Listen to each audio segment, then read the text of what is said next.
Okay, we're getting ready to do a cockpit here, and I'm just demonstrating a few things. Paint tray comes out nice and clear. If you use the plastic ones, you can just wait till the glue that's residual after you kind of scrape what you can back into the bottle is dry, and it all peels off in one sheet. And I can actually get away with using a roller a few times, wrapping it up in a bag, nice and tight. And as long as I don't leave it for more than a day or two, it comes out ready to go, just like that.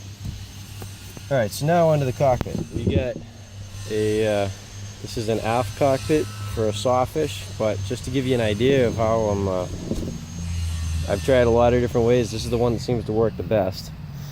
Got it overlapped, I've got it clamped. After it's dry, I'll come along with a razor knife and trim it right along the edge of the bottom of the plywood strip here, right where you can see there.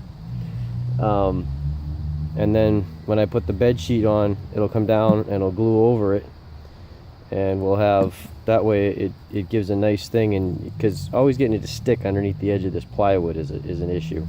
So that'll take care of that. So get this set so that you can see what I'm doing, hopefully.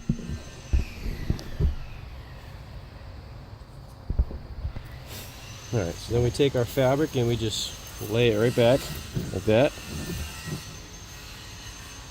Now we get the cockpit all open and ready to work. I'm trying to get the camera set so you can see it good here. Alright, and same idea.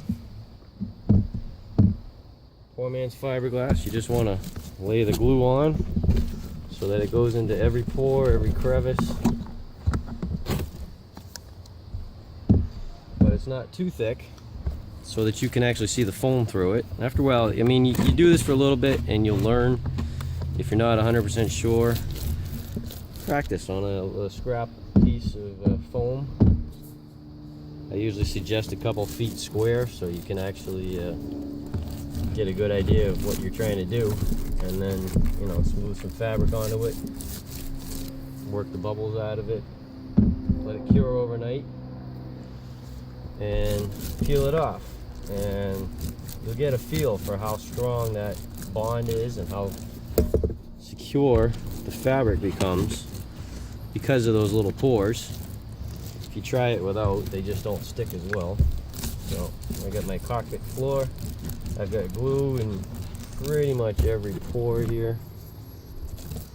Not too thick though, I don't want any puddling because then it will soak through the fabric.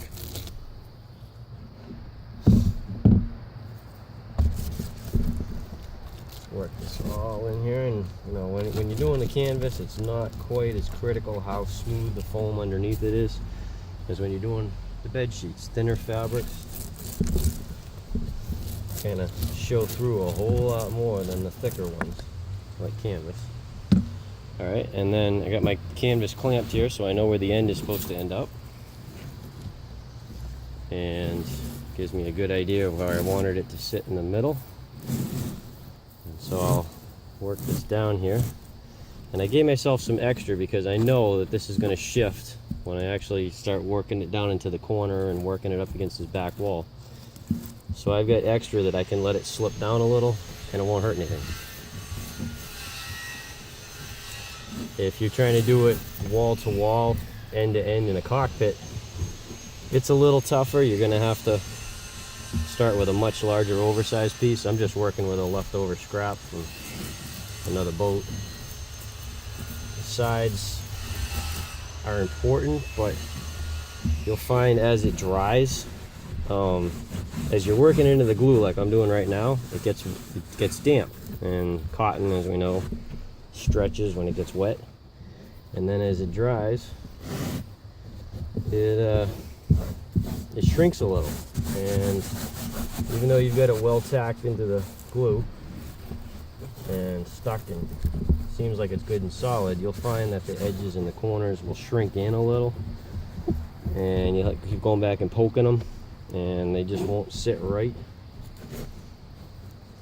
So that's why I usually on the sides, I'll actually, like I'm doing here, I'm going to leave a little bit of a gap down there, but the ends I find to be the more one that I want to actually be tight, so I'll actually work the fabric right back into that corner. So like it's pinched into the corner a little. And since you can only kind of really do that one way, choose to go front to back because I think those are the more important ones. Just as far as strength, since that's the one that either your seat back or your feet will be braced against. And this foam is a lot of the strength of the boat. This whole fabric sock that covers the foam, and you know, I've given the idea of concrete and a rebar. This is the rebar. This is the part that stands up to tension, whereas the foam stands up to compression. Alright, so now I've got that down like that, and I'll let that start to glue in a little.